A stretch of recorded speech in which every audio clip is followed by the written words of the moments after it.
Hey guys, Tristan here, and today we have Drogan's level 7 upgrade. For this video, I'm going to be subbing in for Devin. Normally I would have him be doing the upgrades for his RCs, but he's not feeling too well right now, so I'm going to be doing this video for him because we do want to get this upgrade done soon. So, what we're going to be doing for this upgrade, if you haven't seen down the title below, is we're going to be doing what's called the bash conversion. Very similar to the banter conversion, which some of you might know about and some of you might not. The bash conversion is taking a slash suspension and tires, putting it onto a bandit. Similar to how a banter is when you take a rustler's tire and suspensions and put it on a bandit. So just a curious little conversion that we've been wanting to do. And we got all the parts set aside for it right here. And I'll have all the part numbers for these parts down in the description below. So if you want to do this upgrade as well, they're right there for you.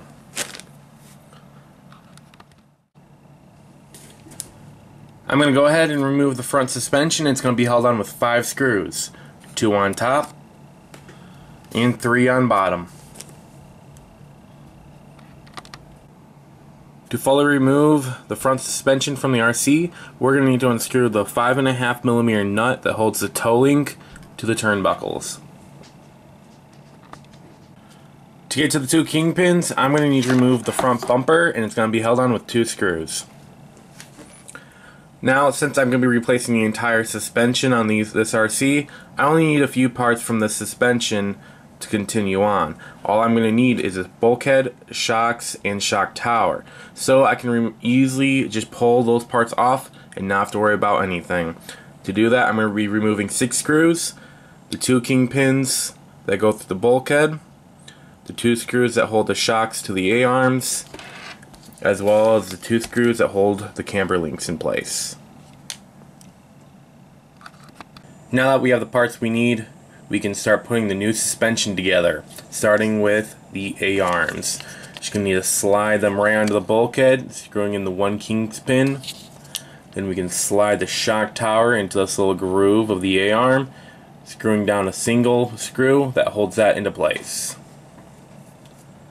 Once we get the A-arms in place, I'm going to move over to the steering blocks. I'm going to be sliding in 2 ball bearings, 1 on each side of the steering block, followed by our little axle here. Gonna throw a Teflon washer on the other side, just like that.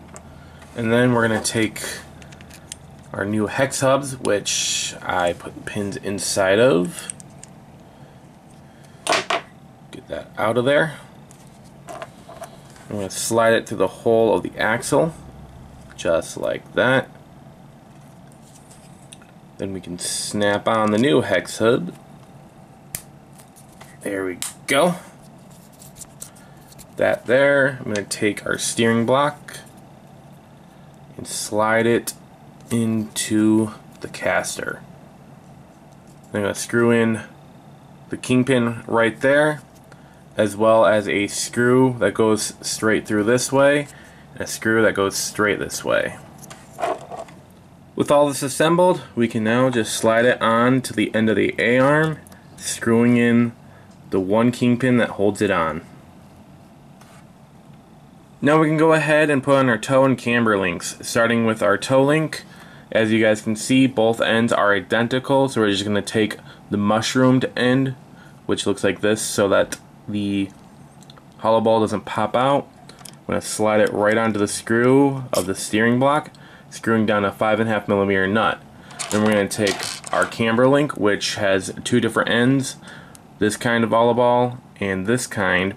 We're going to take this one, slide it right on over the hole on the shock tower, screwing in one of these kinds of screws that came with them. Then we're going to take the other end, same as before with the mushroomed end out, and slide it onto the screw of the caster block, putting in another 5.5mm nut. The last thing we need to do to the front suspension before putting it back onto the RC is going to need to be putting on the front bumper. That's easily done by sliding into place and screwing in the 2 screws.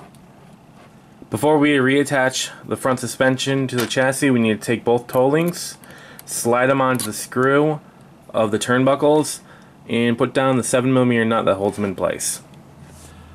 With the toe links connected, we can easily take the front suspension now, slide it into place, screwing in the 5 screws that hold it on. The 2 screws on top, and the 3 screws on bottom.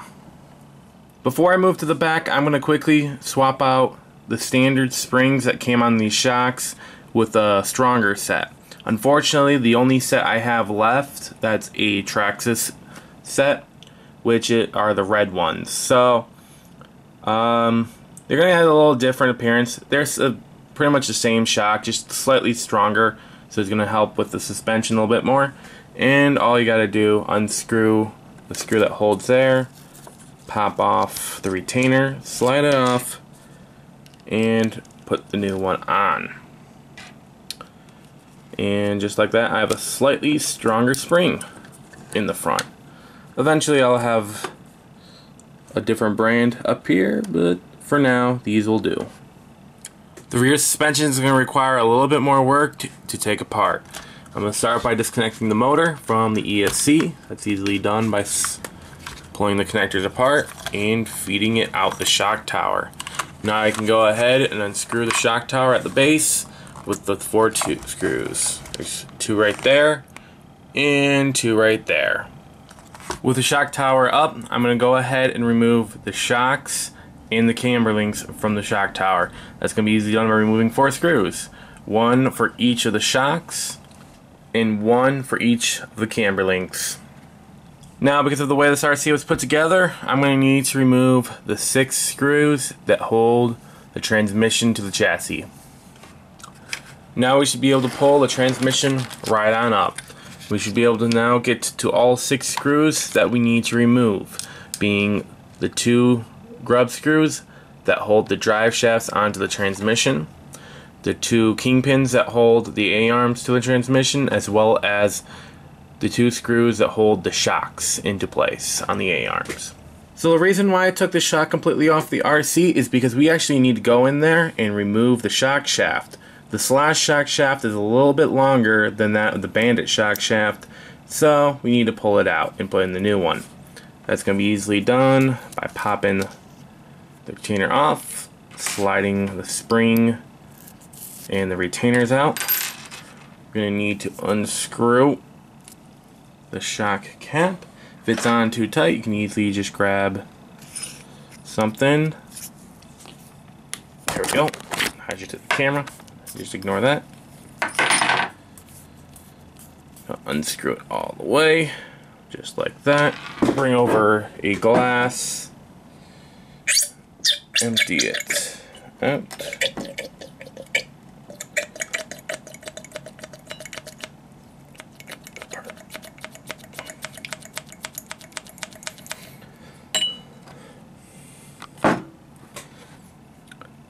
Once you have all the old fluid out, you should be able to easily grip the shaft to unscrew the rod cap off, just like so.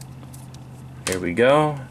I'm gonna slide it through the bottom, and you can try and grab it and pull it out, just like that.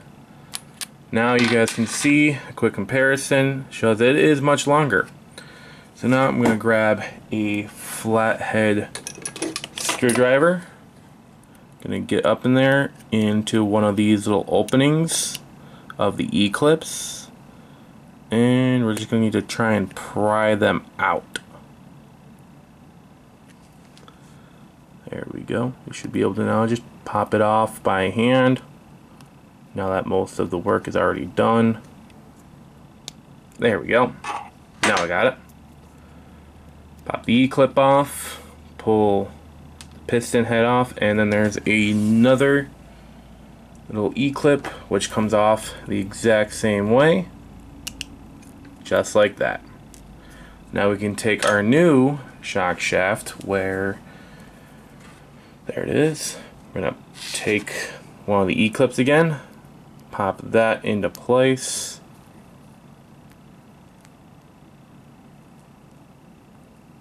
These are so annoying. There we go. Slide it into its groove. We're going to take a pair of pliers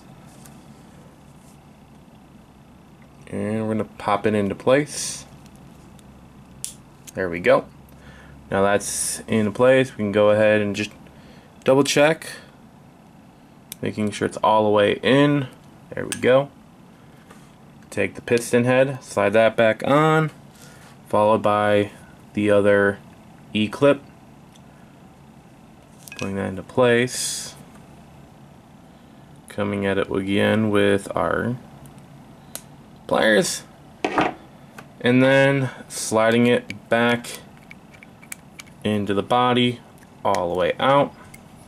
Grabbing it again and screwing in the end cap. Now we can refill the shock, filling it up about halfway, riding the piston up and down a little bit to try and release some of the air, and then filling it all the way up and then letting it sit so the bubbles rise to the top. Now we can go ahead and put the shocks back together. Just screw the cap on a little bit. Compress the shaft a little bit. It's gonna start to ooze out. This is completely okay. Gonna thread it on. Pull it out and finish it. Now you should be able to push it down and it retracts. You can adjust it and play with it. The more fluid you have or the less fluid you have in there, the different it's gonna react. So you can go back and forth. If you don't like if it doesn't go down all the way, like right there, I just kind of popped the bladder. So I'm going to need to pull this back apart and fix it. But yeah, you just need to really play with it till you get a really good amount of fluid in there. Alright, now, as you guys can see, I can push it down almost all the way and it comes back up. Since the shaft is so long, normally there's a rubber spacer in there that stops it from slamming, so I just made sure that I got really tense near the top so it wouldn't slam against the bladder. Now we should be able to put the shock back together, which is easily done by sliding the retainer in place, followed by the spring. Now, like before, I'm using a stronger spring than was originally stock. It still attracts its brand, so it's not really an upgrade, it's just putting in a stronger spring. The only key difference is it's red, just because that's the only set I have. I don't have any more white sets, and I can't use the old white set because they are actually too short for the shock shaft, so I'm going to have to make do with the red, which might actually make it look a lot better. But yeah, once we have the bottom retainer in place, we are all set to put it back on the RC. Now we can start putting the RC back together, starting with the A-arms, which slide right onto the transmission case and are going to be held on with a single kingpin. Just be mindful that each A-arm has their own specific side they have to go to. Just make sure you're putting them on the right side. I'm also going to go ahead and slide on one half of the drive shafts onto the transmission, just like that, and then screwing down the one grub screw that holds it into place. I'm now going to go ahead and assemble the bearing carriers. That's easily done by taking two bearings and popping them into each side of the carrier, followed by the drive shaft that has a Teflon washer on it. Slide that through the back, followed by another Teflon washer, a little pin right there through the hole of the axle, just like that. Then finally the hex hub. I'm also going to go ahead and screw down a single screw into the top hole of the carrier. Alright, now I can go ahead, slide the drive shaft together, sliding the hub into place. I'm going to screw in the one kingpin that holds it into place through the top hole, not the bottom hole. Now we can go ahead and put the camber links onto the RC. Just like before, we want to make sure the mushroomed end of the hollow ball is facing out. We're going to slide it into place, screwing down a 5.5mm nut. Now we're going to go ahead and bring the shock tower in, screwing the camber link into the bottom hole at the bottom of the shock tower with the 2 screws that Trax has provided us with. Now I'm going to go ahead and attach the shocks, which are going to be held on with 2 screws each. One at the top of the shock tower and the other in one of the holes down on the A-arm.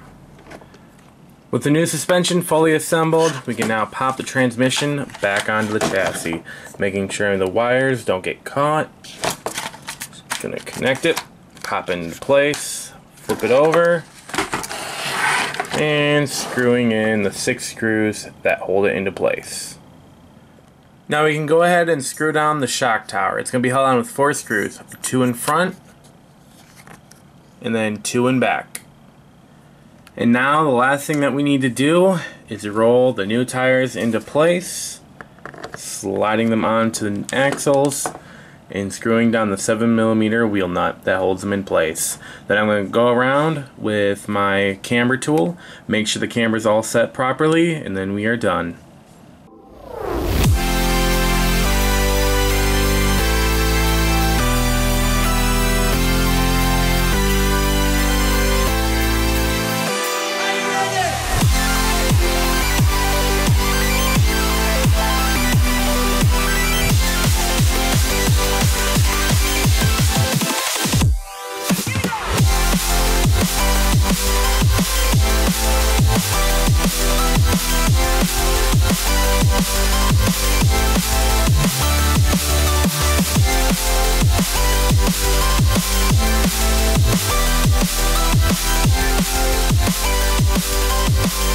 And there we have it, guys. Drogan's level 7 upgrade.